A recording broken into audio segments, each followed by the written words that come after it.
Hello, thank you for that welcome. It's my great pleasure to be here. I want to thank everybody from the Congress who's made this possible.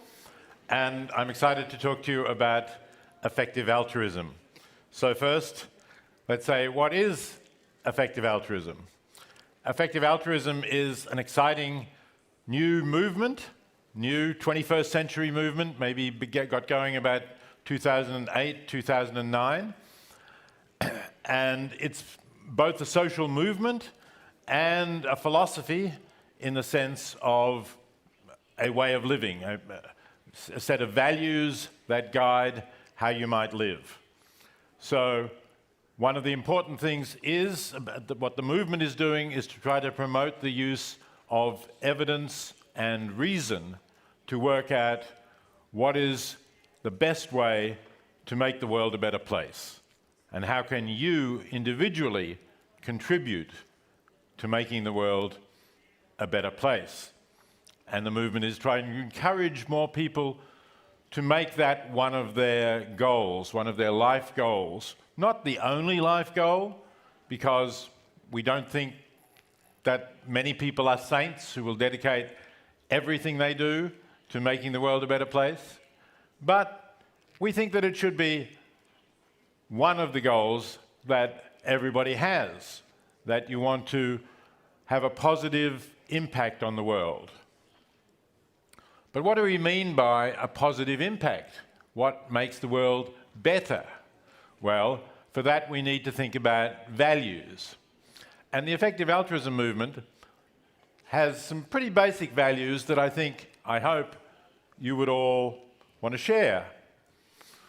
One thing is, when we talk about making the world a better place, we really mean the world as a whole. We don't just mean myself, my family. We don't even mean my community or my country. We're really interested in everyone, and not only everyone even in the sense of every human being. We're interested in reducing suffering. So any being who can suffer, and we know that there are many non-human animals who can suffer, they count as well. So we take this universal perspective, and as I said, we think that suffering is bad. We think that dying prematurely, dying when you have the possibility of a good life ahead of you, is a bad thing, to lose that good life that's ahead of you. And we think that happiness is also a good thing, that it's good that there are people who are living rich, fulfilling, and happy lives. So what I want to do now is to just, in the limited time that I have, say something about three of the ways in which effective altruists have thought and talked and researched about how you might make the world better in accordance with these basic values. So I'm going to start with a way of reducing suffering. One clear fact about this world is that there are some people who are affluent in the sense of having not only being able to meet our basic needs, but having more than we need to meet our basic needs, and able to spend our resources, our money or our time on things that we don't really need, but we enjoy. Some of them you might say are luxuries. And yet in the world there are also many people, the current figure from the World Bank is something like more than 700 million people in the world who don't have enough, who can't meet those basic necessities or can't reliably meet them for themselves and their families. And those are the people who the World Bank classifies as living in extreme poverty. So that's not just poverty that is relative to other people in your country, that is poverty by an absolute standard, an objective standard of not being able to meet those needs for food or shelter or a minimum level of health care. Those are the basic needs we're talking about here. And then the question is, well, what is our responsibility? If by our I mean people who are fortunate enough not to be in that 700 or 800 million people in extreme poverty. And I assume that the fact that you're here listening to me suggests that you are not in extreme poverty by those standards. So what is it that, what is our responsibility for this? Well, many years ago, it's almost frightening to think how many years ago, because it's actually 51 years ago now, I wrote an article called Famine, Affluence and Morality, one of my first publications, in which I used this little story, this little illustration of a child drowning in a shallow pond. And it's become something that's been associated with me. It's been often reprinted and talked about, the drowning child in the shallow pond. What is the point of the story?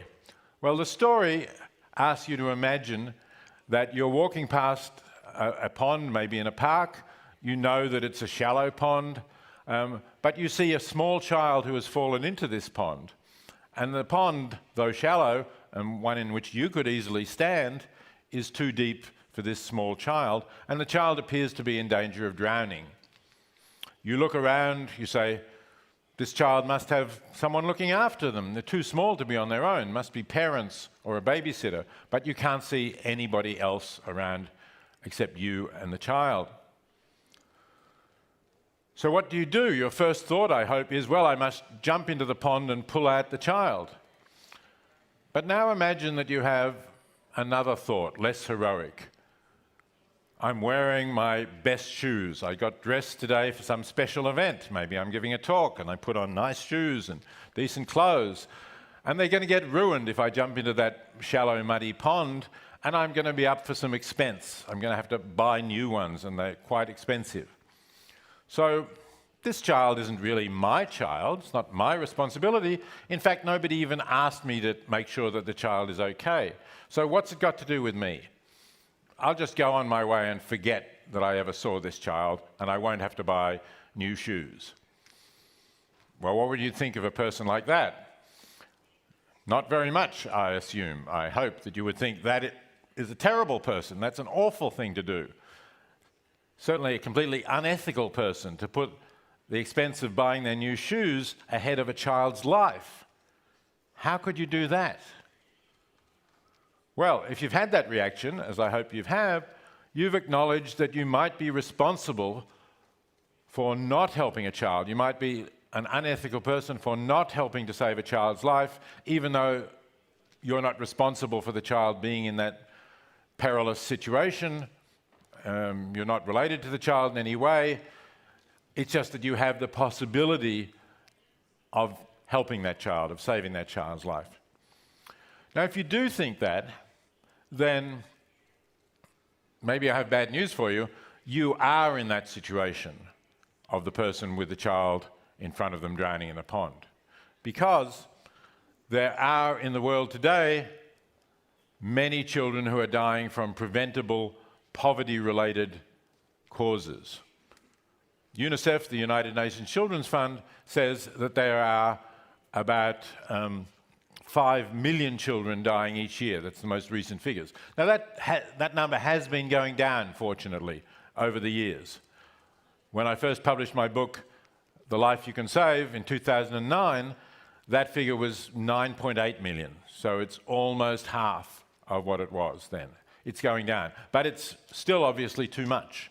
It amounts to nearly 14,000 children dying every day, mostly from preventable poverty-related causes, and that's before their 5th birthday. And you can do something about that. There are organizations that you can donate to, I'll show you one in a moment, that you can donate to that will save children's lives. Maybe not quite for the cost of a pair of shoes, but something you can certainly contribute to. But what the effective altruism movement says is it's really important to contribute in the most effective way you can to get the best value for your money.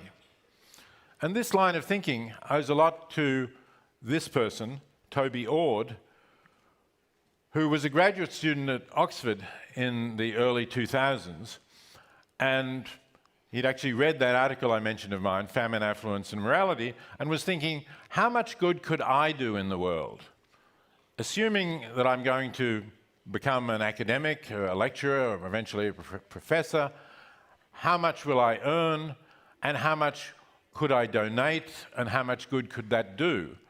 So he did that calculation. He imagined that he would have that career, that he would live modestly, cover his basic needs, but not spend a lot on luxuries, and that he would have, therefore, a sum to contribute. And he calculated that until, how much he could do each year till he retired. And it naturally came to quite a substantial sum, because he did want to live quite modestly. And then he looked at different ways in which he could donate that. How much good would it do? So one of the things that he looked at was donating to organizations that train guide dogs for people with visual impairments, people who can't see. And that's a good thing to do. It's good that these people can have trained dogs to help them. But in fact, it's quite expensive to train the dog and to train the person to work with the dog. And the result of that is that even donating that substantial sum, he could only help about 50 people to get a guide dog. Well, you might think that's not bad. Helping 50 people to have a guide dog is a good thing. But then he looked at an alternative. And the alternative was treating trachoma. Trachoma is the major cause of preventable blindness in the world. It's a microorganism that gets into the eyes of children, particularly in hot, dusty climates, and where there is a lack of hygiene and good and basic medical care. And slowly, over decades, it destroys their vision. So that you might get this organism in your eye as a child, your vision will slowly blur when you're 20, 30, and maybe when you're in your 40s, you will not be able to see at all. But it's treatable. It's quite easy to prevent this, especially if you treat it at an early age. And it's inexpensive to treat. At the time when Toby looked at these studies, he read an article suggesting that for just $25, you could prevent a child becoming blind. So with that amount of money that he had calculated, he could prevent 80,000 people becoming blind. Basically, a big football stadium full of people. And one person, not a billionaire, just one academic on that kind of salary, could prevent 80,000 people becoming blind. Now, these figures might be questionable, they might change a bit. We pick the low-hanging fruit, so it becomes a little bit more expensive once we've dealt with the most areas where the problem is most concentrated. But still, even if it doesn't cost $25, if it costs $100, that's still 20,000 people that you could save. It's still vastly better than donating to the guide dog organization. And that's an example of why it's so important to look at the evidence and the research and donate where it's been demonstrated to be the best value that you can get for the resources. And the same is true if you don't have money to donate, but you want to volunteer your time or your skills to some organization. Effective altruists say you should look for where you can do the most good. So let's go back to saving lives. It's not as cheap as preventing blindness. This is one of the organizations that is recommended by effective altruists, the Against Malaria Foundation. In these blue bags, you can see that the children are carrying, they're taking home. There are bed nets that will protect them. If they sleep under them, it will protect them against malaria-carrying mosquitoes. And malaria is a major cause of deaths in young children. So studies that have been done of the effectiveness of distributing bed nets, they show that for around $4,500 US, you can save a life. So say it's probably more than most of you have ever paid for a pair of shoes. Certainly is for me, but it's not that much. It's maybe the amount that some people would pay for vacations, or even less than that. So it's an example of how much impact you can have for not huge sums. if you want to know more about that, as I mentioned, I wrote this book, The Life You Can Save. I updated the 2009 edition for a 10th anniversary edition. And if you'd like to know more about this, you can download it absolutely free, either as an ebook or an audiobook from the website, thelifeyoucansave.org. So I'd encourage you to do that and learn more. All right, let's move on to the second area of concern. I've long been concerned about the suffering that we inflict on animals that is completely unnecessary for our well-being and, in fact, often even harmful for our well-being. And I'm focused on the animals we raise for food, because that's where the greatest numbers are and the worst suffering, the most severe suffering. So in terms of numbers, the number of animals that we raise each year for food, raise and kill for food, is around 200 billion animals, and I'm only talking about vertebrate animals here. And I think some invertebrates can clearly feel pain. But if we just focus on vertebrates, birds, mammals, I'm also including fish because they can suffer too, it's this vast number of 200 billion. Hard to imagine. The Earth's population is 8 billion. We're talking about 200 billion animals, and that's only the animals we actually raise for food in farms or in aquaculture, which is an intensive farm underwater. It doesn't count the fish who we take out of the sea, who have lived natural lives, although we then do inflict painful deaths on them. So if we included the fish we take out of the sea, we would be talking probably about 1 trillion animals, though it's difficult to estimate. So this is a vast amount of suffering that we are inflicting on animals, and we don't really need to do it because, in fact, it doesn't increase the amount of food available to humans. But let me show you a little bit about what this actually means to the animals involved. Sorry, I think I've got a little bit ahead of myself in the slides. So that's the slide that I was just talking about and where the figures come from. To show you what it's like for these animals, this is of the land animals, putting aside the fish, the largest number of these are chickens. And if you buy chickens in the supermarket or from a fast food chain, this is how the chicken that you're eating lived. They were never outside. They were in these huge sheds. They were incredibly crowded, as you can see here, just filling the shed, basically. They're fed by these lines that come down, but there is no individual attention to the birds at all.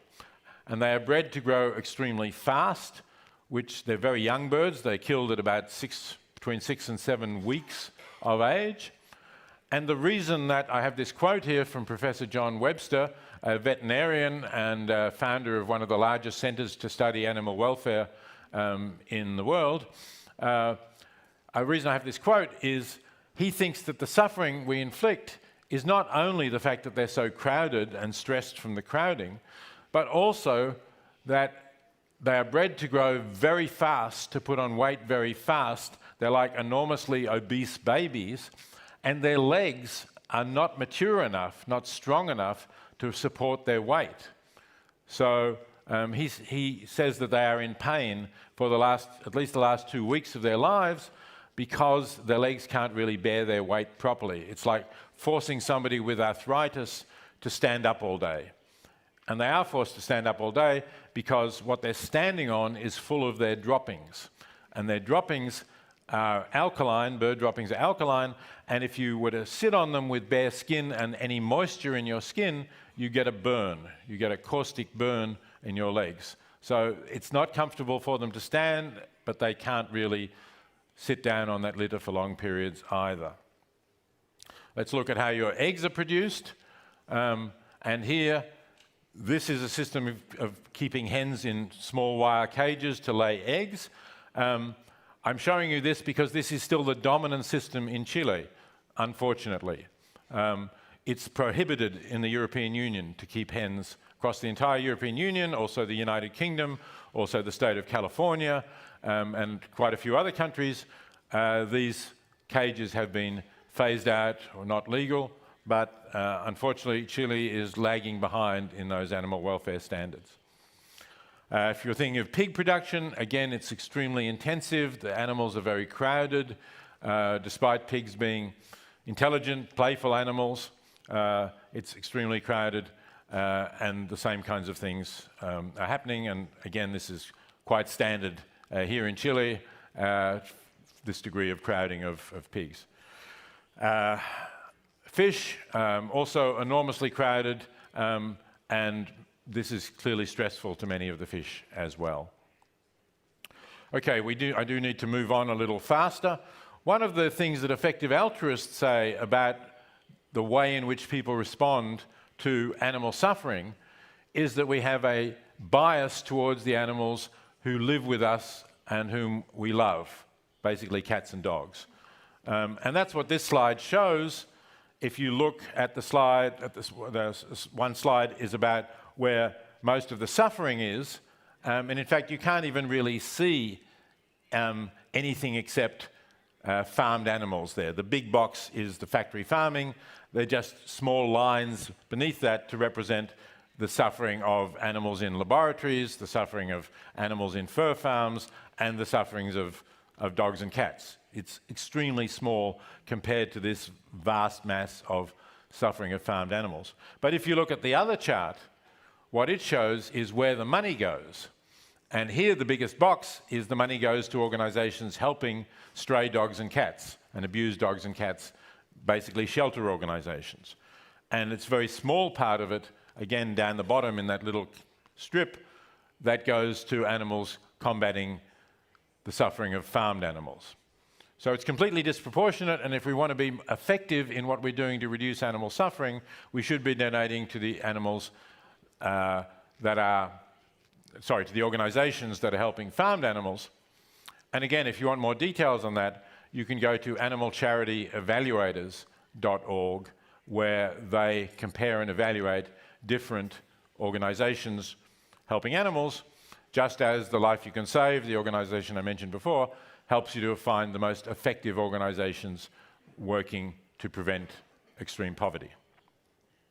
Now, very briefly, because a lot of the discussion in this conference has been about AI is clearly biased against animals. That's because these chatbots are fed on data from what we humans are producing, and we are biased, and so they reflect that data. They do not really consider animals, and a lot of the ethics statements about AI fail to consider animals. So I did some research with a Hong Kong-based colleague, Sayip Phai, and we looked at statements, we looked first at courses teaching AI ethics. We looked at 77 courses. How many of them talked about the importance of including animals in consideration of AI? Because AI does have a big impact on animals, including being involved in factory farming, including, of course, self-driving cars, where decisions are made about whether the car will avoid hitting an animal. But none of the courses discussed those ethical issues. We looked at 200 books and articles on AI ethics. We found 7 of them out of 200 that even mentioned the issue of AI's impact on animals. And then we looked at official statements of policies and principles. We looked at 70-something statements of policies and principles on AI ethics. We found just one, a recent document from the Serbian government that does include animals as well as humans among the beings who need to be considered when discussing the ethics of AI. Would be nice if Chile would perhaps become the second country to do that. All right, but very quickly now I'm going to have to talk about how we can, the third area that effective altruists are concerned about, and that is the long-term questions about the risk of human extinction and what we might do about that. To save time, I'm going to skip the next slide. The the effective altruist community holds, as I say, is that suffering matters, and it's not just whether it's present suffering, suffering of people alive now, but future suffering matters too. So we shouldn't discount the future, and the number of beings who may exist in the future if we can avoid the risks of extinction is absolutely immense. Our species could exist for millions of years and could perhaps even colonize different planets in the universe eventually. So the number of beings is hard to imagine. Trillions, quadrillions, quintillions could easily exceed that. But there are risks of extinction now. We only exist on this planet, and there are many things that imperil our life. So effective altruists think that this is an important issue to be concerned about, that we should be trying to reduce the risks of extinction. What are those risks? Well, there are quite a few. Nuclear war is an obvious one that we've talked about. A big asteroid colliding with our planet is one that we can perhaps do something about, track these asteroids, and then be concerned about, think about building rockets that could intercept them and deflect them from their course. Those are things we could do. Pandemics, bioterrorism, and a lot of effective altruists are concerned about AI becoming super intelligent and taking us over. That is a possibility. I think a lot depends on when that might happen. Some people think it could happen reasonably soon. Personally, I don't think it's going to be all that soon. I don't think the chatbots who we find amusing to interact with are anywhere close to a super intelligent AI. And if it's only going to be, say, 2070, then I'm not sure that what we're doing now in terms of research in preventing that, in aligning the values of AI with our values, I'm not sure that that's going to be very useful, because there'll be a lot more learnt about how to do that in the next few decades. So I'm going to have to stop at that point. Thanks very much for your attention. I hope I've told you something about effective altruism, and I hope that many of you will think about becoming effective altruists in your lives. Thank you.